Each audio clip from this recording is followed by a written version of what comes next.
اچھا ذرا آگے آ جائیے. ذات کا کتا ہے لیکن ولیوں کے سنگ جڑ گیا. اللہ نے اس کتے کا ذکر قرآن میں کیا بلکہ اس کے بیٹھنے کے سٹائل کو بیان کیا.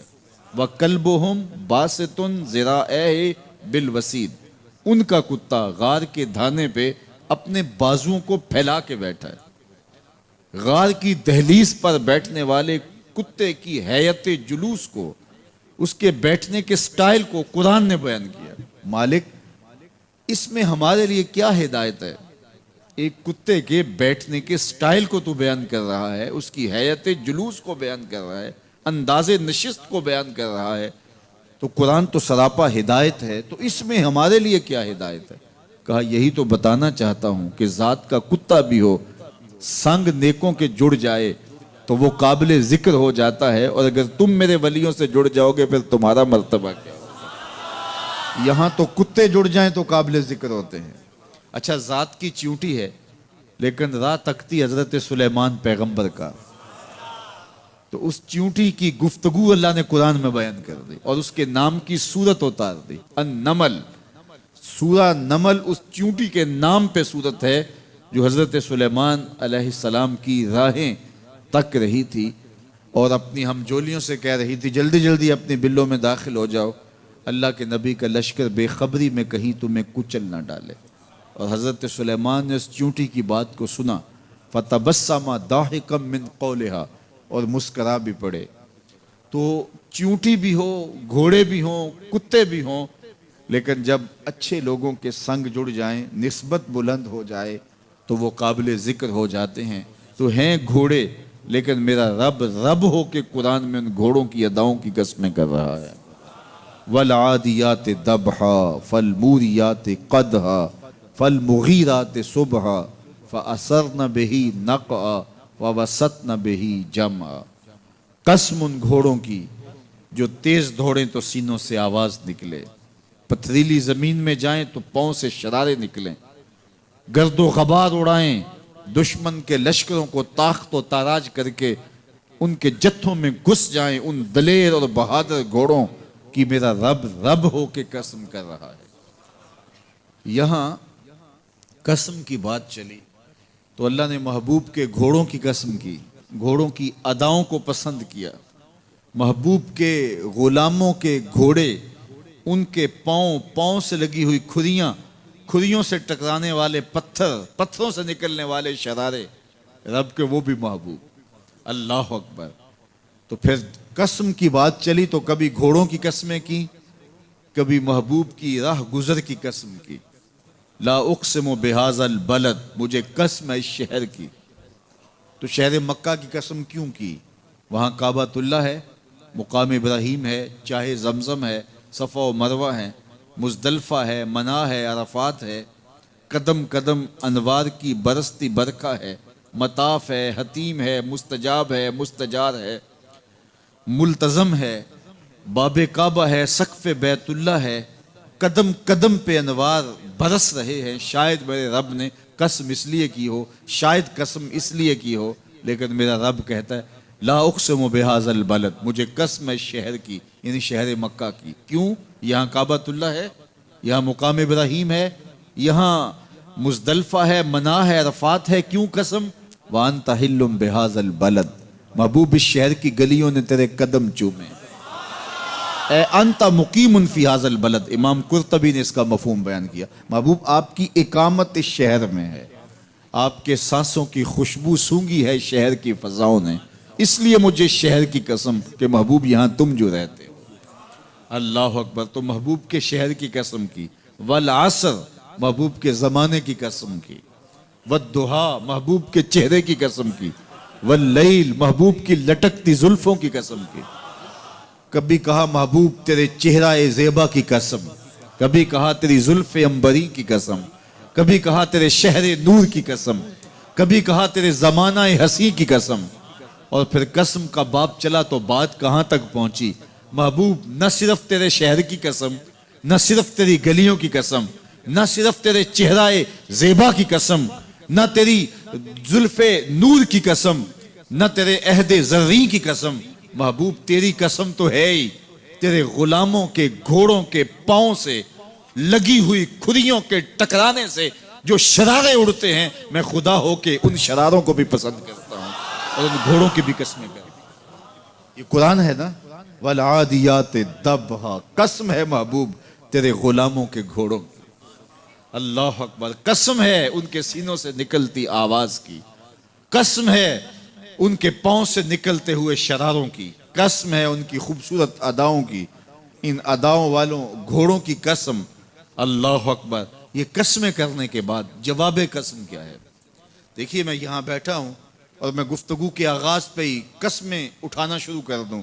مجھے قسم ہے رب کعبہ کی، مجھے قسم ہے عرش الہی کے مالک کی، مجھے قسم ہے زمین و آسمان کے خالق کی، تو قسموں پہ قسمیں کرتا جاؤں تو جو مجھے غور سے سننے کا عادی نہیں بھی ہے تو وہ بھی متوجہ ہو جائے گا اور سننے کے لیے بے چین ہو جائے گا کہ حضرت قسموں پہ قسمیں اٹھائے جا رہے ہیں، کوئی بات ہے آج تو میرا رب رب ہو کے قسمیں کر رہا ہے۔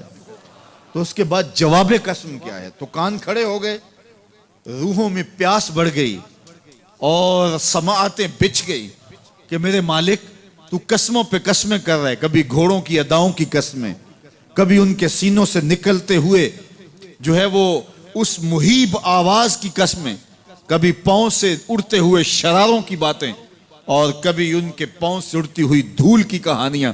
تو قسم پہ قسم، اور قسمیں بھی گھوڑوں کی، تو کوئی بات ہوگی۔ تو ایک دم کان کھڑے ہو گئے تو جواب آیا، ان الانسان لربہ لکنود، بے شک انسان اپنے رب کا ناشکرا ہے، انسان اپنے رب کا ناشکرا ہے۔ قسمیں گھوڑوں کی ان کی اداؤں کی اور ناشکرا حضرت انسان کو کہا۔ یہ کتنی لطیف چوٹ تھی جو حضرت انسان کو ماری گئی۔ یا اللہ، ہمیں ناشکرا کہنا تھا تو کہیں اور مقام پہ کہہ لیا جاتا۔ گھوڑوں کی تو قسمیں کرے اور ہمیں ناشکرا کہے، گھوڑوں کی قسمیں ہو رہی ہوں اور انسان کو ناشکرا کہا جائے، انسان کو ناشکرا کہنا تھا تو کسی اور موقع پہ کہہ لیا جاتا۔ کہا یہی تو سمجھانا چاہتا ہوں کہ چم میٹھا نہیں ہوتا، کم میٹھا ہوتا ہے۔ تو ذات کے گھوڑے بھی ہوں لیکن کام کریں تو مجھے وہ بھی اچھے لگتے ہیں، اور تم انسان بنے ہو، نقوش بڑے اچھے ہیں، قدے رانا رکھتے ہو، جھیل جیسی آنکھیں ہیں، اور تم چلتے ہو تو قیامت چلتی ہے، لیکن مجھے تم اچھے نہیں لگتے اگر تم ناشکرے ہو۔ یہ ہیں ذات کے گھوڑے لیکن میرے محمد عربی کے غلاموں کے غلام ہیں، مجھے اچھے لگتے۔ تو وہ چم نہیں دیکھتا، وہ کم دیکھتا ہے۔ تو ذات کے گھوڑے بھی ہوں لیکن نسبت ہو میرے حضور سے، نسبت میرے رسول سے ہو تو رب کو وہ اچھے لگتے ہیں۔ تو کہا والعادیات ضبحا فالموریات قدحا فالمغیرات صبحا فاثرن به نقعا فوسطن به جمعا ان الانسان لربہ لکنود، بے شک انسان اپنے رب کا ناشکرا ہے۔ اللہ اکبر۔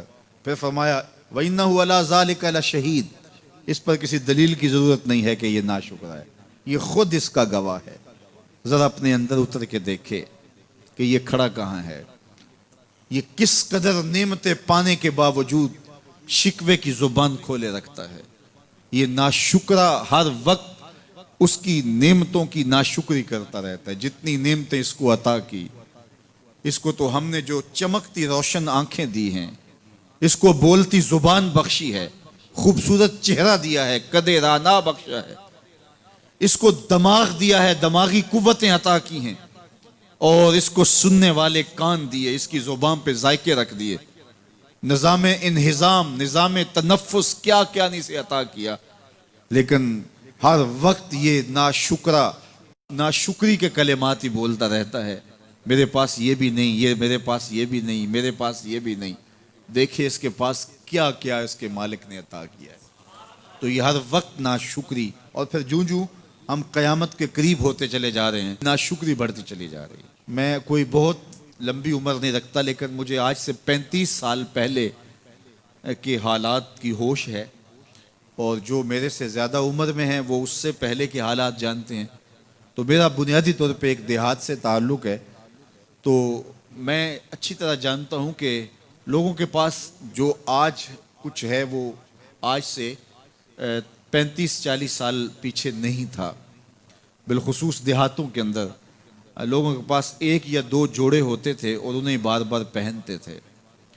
کسی شادی یا بیاہ کے موقع پہ جانا ہوتا تو بعض اوقات کسی سے وہ لباس یا جوتے مانگ کے لے کے جاتے. مجھے اچھی طرح یاد ہے کہ اس زمانے میں لوگ اپنے کندھے پر ایک کپڑا رکھا کرتے تھے، اور شادی پر اگر کسی نے جانا ہوتا تو جس کا کپڑا بہت اچھا ہوتا تو اس سے وہ مانگ لیا کرتے تھے کہ میں نے ذرا شادی پہ جانا ہے. بڑے بھائی کے جوتے پہن لیا کرتے تھے، اور اسی طرح گزر ہوتا تھا. کبھی کوئی شکوہ زبان میں پیدا نہیں ہوا تھا، اور لوگوں کے شکستہ سے کچے گھر ہوتے تھے، اور گھر کے صحن میں ایک درخت ہوتا تھا، دوپہر وہاں کاٹ لیتے تھے. اکثر لوگ دوپہر کا کھانا تیار نہیں کرتے ہوتے تھے، دودھ پی کر کے ہی گزارا کر لیتے تھے. صبح کو ناشتہ اور شام کو کھانا ہوتا تھا، لیکن اس کے باوجود اللہ کا شکر کیا کرتے تھے. یہ پچھلے دن میں گزرا تو دیکھا کہ بچے کھیل رہے ہیں اور غبارے پھوڑ رہے ہیں، اور جب غبارہ پھٹتا ہے نا تو بچے خوش ہوتے ہیں، کہہ لگاتے ہیں. پھر دوسرا غبارہ ہے، وہ اس سے کھیلنے لگ جاتے ہیں، اور پھر جب وہ پھٹتا تو پھر خوش ہوتے ہیں.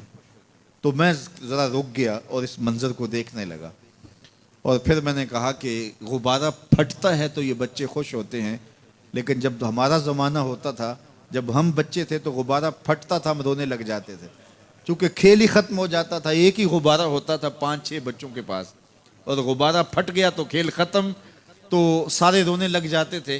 اور اب یہ غبارے پہ غبارہ پھوڑ رہے ہیں اور خوش ہو رہے ہیں، تو کہاں سے کہاں ہم آ پہنچے.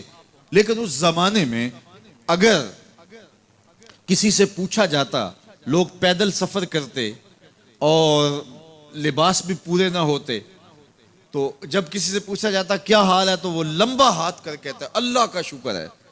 اس کی باڈی لینگویج بتاتی تھی کہ وہ اس کا رواں رواں اللہ کا شکر ادا کر رہا ہے. تو اس کا لہجہ بتاتا تھا، اس کا انداز بتاتا تھا کہ وہ اللہ کا شکر کس گہرائی قلب سے کر رہا ہے. تو وہ کہتے ہیں اللہ کا شکر ہے. اور آج جب کہ اتنی نعمتیں لوگوں کو میسر ہیں، اتنا کچھ نصیب ہے، عالی نصب گھروں میں رہتے ہیں، لمبی لمبی گاڑیاں ہیں، سہولتیں ہیں، آسودگیاں ہیں، آسائشیں ہیں، مالی آسودگی ہے، رہائشی آسودگی ہے، کھانے پینے کے وافر سامان ہیں، ٹیبل پہ اتنے کھانے لگے ہوئے ہوتے ہیں کہ باری نہیں آتی کھانے کی. اور اس قدر لباس ہے کہ موسم گزر جاتا ہے اور بعض لباس بدلنے کی باری نہیں آتی. لیکن اس کے باوجود کسی سے پوچھے جناب کیا حال ہے، آسودہ حال شخص سے بھی پوچھیں تو وہ بھی بڑے آہستگی سے کہتا ہے بس چل ہی رہا ہے. تو وہ زمانہ تھا کہ جب لوگوں کے پاس کچھ تھا نہیں تو لمبا ہاتھ کر کے کہتے، تشکر کا لہجہ کتنا دل آویز تھا، اللہ کا شکر ہے. اور آج کہتے بس گزر ہو ہی رہی ہے، بس چل ہی رہا ہے. تو ناشکری بڑھتی چلی جا رہی، اتنا کچھ ہونے کے باوجود جو ہے وہ ان کا بھی چل ہی رہا ہے. تو کہا ان الانسان لربہ لکنود، بے شک انسان اپنے رب کا ناشکر ہے. اتنی نعمتیں کھانے کے باوجود، اتنی دولتیں سمیٹنے کے باوجود، اتنی عزتیں پانے کے باوجود، اتنی آسائشیں حاصل کر چکنے کے باوجود، دولت کے اتنے انبار رکھنے کے باوجود، اس کی زبان بولتے ہوئے کتنے بخل سے کام لیتی ہے کہ بس گزر اوقات ہو ہی رہی ہے. او میاں تیرے رب نے تجھے اتنا کچھ دیا، یہ دولتیں، یہ دولتوں کے انبار، یہ آسودگیاں، یہ بہاریں، یہ سب کچھ نہ ہوتا، تجھے زندگی بخش دی تھی، اس کا ہی شکر تیرے اوپر واجب تھا. اللہ اکبر. اللہ نے حضرت انسان کو یہ جو کچھ دیا ہے، کتنی چیزیں ہیں ہمیں پتہ بھی نہیں کہ وہ نعمت ہے، لیکن اللہ نے ہمیں عطا کی ہے. دنیا کا ایک امیر ترین شخص تھا اناسس، تو اس کے یہ آنکھوں کے جو پپوٹے تھے یہ کام کرنا چھوڑ گئے. ہمیں کبھی اس کا احساس بھی نہیں ہوا کہ یہ کوئی نعمت ہے. آٹومیٹک سسٹم میرے رب نے لگایا ہے، ادھر تنکا اڑا ادھر آنکھ بند ہو گئی. لیکن اس کو مسئلہ کیا ہوا کہ یہ پٹھے اس کے ختم ہو گئے اور وہ اپنی مرضی سے آنکھیں نہیں بند کر سکتا تھا. ڈاکٹر سلوشن ٹیپ لگا کے آنکھیں کھول دیتا اور جب اس نے سونا ہوتا تو وہ بند کر دیتا. دنیا کے امیر ترین لوگوں میں سے ایک نام تھا. تو کسی نے اس سے پوچھا کہ تیری زندگی کی سب سے بڑی خواہش؟ اس نے کاش اپنی آنکھیں اپنی مرضی سے کھول سکوں. کہا اس کے لیے تجھے کوئی قیمت لگانی پڑے تو کتنے پیسے لگا سکتا ہے؟ کہا ساری دولت لگ جائے، کاش میں اپنی آنکھیں اپنی مرضی سے کھول سکوں. مجھے یہ بتائیے کہ حضرت انسان کو کیا کچھ نہیں اللہ نے دیا. یہ لعاب ہے نا، لعاب ہم روز تھوکتے ہیں، یہ مقدار سے کچھ کم ہو جائے تو بولنے میں دقت، نظام خراب. یہ جو لعاب ہمارے منہ میں آتا ہے جو ہم تھوک دیتے ہیں، یہ قدرتی گریس ہے جو بولنے میں مدد دیتی ہے، نظام انہضام کو ٹھیک رکھتی ہے، اور اگر یہ لعاب کم ہو جائے مقدار سے تو نظم خراب ہو جائے۔ اللہ اکبر۔ تو ہم نے کبھی سوچا کہ یہ بھی نعمتیں ہیں؟ باقی روشن آنکھیں، چمکتا چہرہ اور زور آور ہاتھ، چوڑی چھاتی، دھڑکتا دل، اور کہتے ہیں اس دماغ کا اگر کمپیوٹر تیار کیا جائے تو نیو یارک شہر سے بڑا ایک بکریاں چرانے والے شخص کے دماغ کا کمپیوٹر بنے۔ یہ حضرت انسان کو اللہ نے اتنا کچھ دیا ہے، اور پھر اس کو نعمتیں دی، عزتیں دی، جائیدادیں، زمینیں، لمبی لمبی گاڑیاں، عالی نسب پلازے، کتنا کچھ دیا، پھر خوبصورت اولادیں دی، کیا تسکین قلب کے لیے رکھا اس نے۔ تو اس کے باوجود بھی یہ کہہ رہا ہے بس چل رہا ہے، گزر اوقات ہو رہی ہے۔ ان الانسان لربہ لکنود، انسان اپنے رب کا کتنا ناشکر ہے، اس نے کیا کچھ اسے عطا کیا، کیا کچھ عطا کیا، لیکن یہ شکر کا کلمہ بھی نہیں بولتا، بخل سے کام لیتا ہے، تو کہا یہ ناشکر ہے، اور اس پر کوئی خارج سے دلیل لانے کی ضرورت بھی نہیں ہے۔ وَإِنَّهُ عَلَىٰ ذَلِكَ لَشَهِيدٌ، اور یہ خود اس پہ گواہ ہے۔ ذرا اپنے اندر اتر کے دیکھے تو یہ کتنا بخل کرتا ہے شکر ادا کرنے میں، اسے خود سمجھ آ جائے گی۔ وَإِنَّهُ لِحُبِّ الْخَيْرِ لَشَدِيدٌ، اور اس کی ایک خصلت یہ ہے کہ یہ دولت کی محبت میں بڑا سخت ہے۔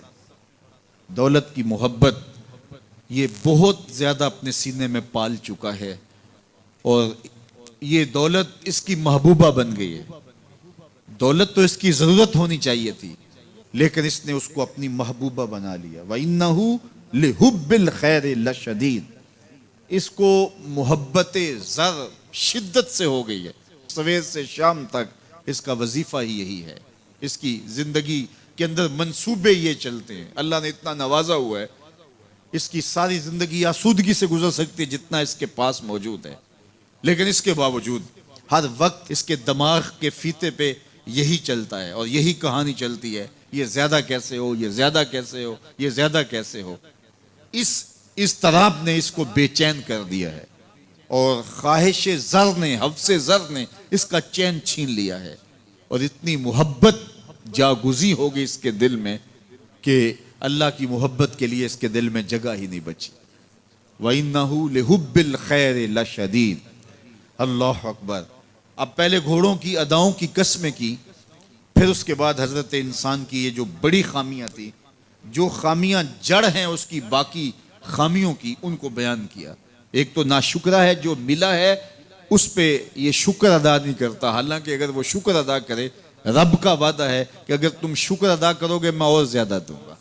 ایک تو یہ شکر نہیں کرتا، اور دوسرا یہ ہے کہ دولت کی محبت اس کے رگو ریشہ میں رچ بس گئی ہے۔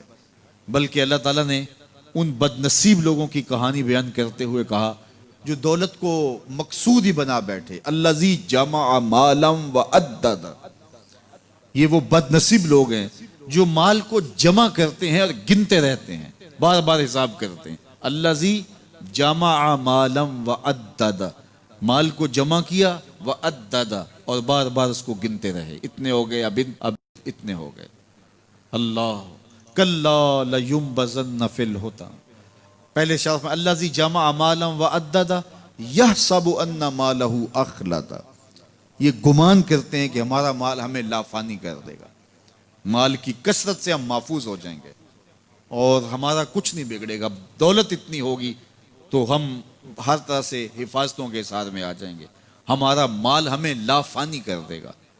یحسب ان مالہ اخلد، اللہ تعالیٰ نے فرمایا کلا، ایسا ہرگز نہیں ہے، یہ تمہاری بھول ہے کہ مال تمہیں لافانی کر دے گا، مال تمہیں مرنے نہیں دے گا، مال تمہیں محفوظ کر لے گا، کلا، ایسا ہرگز نہیں ہے، بلکہ کیا ہے، لَيُنبَذَنَّ فِي الْحُطَمَ، ہم تمہیں پکڑ کے آگ میں ڈال دیں گے۔ لَيُنبَذَنَّ کے لفظ پہ اگر غور کیا جائے تو عربی میں جب ان کا جوتا پرانا ہو جاتا تو پرانا جوتا جب پہننے کے بھی قابل نہ رہتا تو اس کو اتار کے ایسے حقارت سے پہنتے، اور اس کے لیے لفظ استعمال کرتے نبذت النال، میں نے جوتا پھینک دیا، وہ جوتا جو پاؤں میں ڈالنے کے بھی قابل نہ رہے اور اتنا پرانا ہو جائے کہ اس کو اب جو ہے وہ مزید مرمت بھی نہ کروانا ممکن ہو، تو اس کو پھر پھینکا جاتا ہے، اور پھر اس کو وہ حقارت سے پھینکتے ہیں اور وہ جوتا چلتے ہوئے تنگ کرتا ہے تو پھر اس کو اتار کے حقارت سے طرف پھینک دیتے ہیں، تو اس کے لیے لفظ بولتے ہیں نبست النال، میں نے جوتا پھینک دیا، حقارت سے پھینکنے کو نبز کہتے ہیں۔ اور یہی لفظ اللہ تعالیٰ جل شانہ نے فرمایا کلا لینبذن فی الحطمہ، اے اہل عرب جس طرح تم جوتا پرانا حقارت سے پھینکتے ہو، ہم حقارت سے تمہیں آگ میں ڈال دیں گے۔ کلا لینبذن فی الحطمہ، یہ ان مالداروں کی کہانی ہے جنہوں نے مال کو اپنا معبود بنا لیا، مال کو اپنا مقصود بنا لیا، مال مال مال، ہر قدر پامال کر دی، ہر قدر کی قربانی دے دی مال کے بدلے، اور مال ہی ان کا مقصود بن گیا، اور یہ سمجھے کہ یہ مال جو ہے وہ ان کو لافانی کر دے گا، ان کو مرنے نہیں دے گا، ان کے لیے حفاظتی حصار بن جائے گا۔ کلا لینبذن فی الحطمہ وما ادراک ما الحطمہ، اللہ فرماتا ہے جانتے ہو جس حطمہ میں، جس آگ میں تمہیں ڈالا جائے گا وہ آگ کیا ہے؟ مل حطمہ، کیا تمہیں پتا ہے وہ حطمہ کیا ہے؟ پھر خود فرمایا نار اللہ الموقدۃ التی تطلع علی الافئدہ، یہ اللہ کی جلائی ہوئی آگ ہے جو دل کھا جائے گی، جو کلیجے چاٹ جائے گی۔ تو حب زر، یہ حب دولت اور حب دنیا، یہ تمام برائیوں کی جڑ ہے۔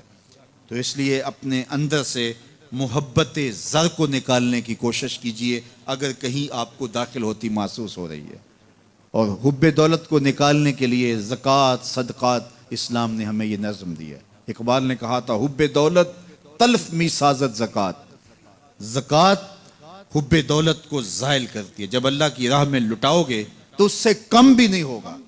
میرے حضور نے 3 چیزیں قسم کر کے کہیں، حضرت ابو کبشہ الانماری رضی اللہ تعالیٰ عنہ سے مروی ہے، میرے حضور نے ارشاد فرمایا اگر کوئی شخص کسی کو معاف کر دیتا ہے تو اس کی عزت کم نہیں ہوگی، میں محمد اللہ کی قسم اٹھاتا ہوں۔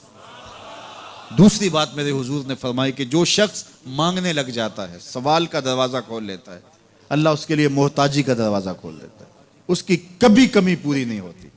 اور تیسری بات میرے حضور نے قسم کر کے کہی ما نقص مال عبد من صدقہ، کہا میں اللہ کی قسم اٹھا کے کہتا ہوں کہ صدقے سے مال کم نہیں ہوتا، صدقے سے مال گھٹتا نہیں ہے۔ تو ایک تو مال بھی نہیں گھٹے گا، یہ ضمانت کس کی ہے؟ میری نہیں ہے، یہ رسول اللہ کی ضمانت ہے۔ ایک تو مال بھی کم نہیں ہوگا، اور دوسرا یہ ہے کہ حب دولت ختم ہوگی۔ حب دولت تلف می سازت زکوٰۃ، یہ ماہ سیام آ رہا ہے تو زکوٰۃ سے حب دولت کو کم کیجئے، بلکہ صدقات دیجئے، نفلی صدقات کیجئے، غرباء کی مدد کیجئے، مساکین کی مدد کیجئے، اپنے غریب محتاج رشتہ داروں پہ غور کیجئے، ان کی مدد کیجئے، اپنی ہمسائیگی میں دیکھیے، پردے سے مدد کیجئے، ان کی عزت نفس بھی مجروح نہ ہو۔ یہ جو نمائش لگا کے 10 اخباروں میں چھپوا کے لوگوں کی مدد کرتے ہیں، اس سے گریز کیجئے۔ کبھی سوچیں کہ اگر آج کسی کی بیٹی لائن میں کھڑی ہے تو کل اگر یہ مرحلہ میری بیٹی کے لیے آ جائے تو پھر میرا مزاج کیا ہوگا۔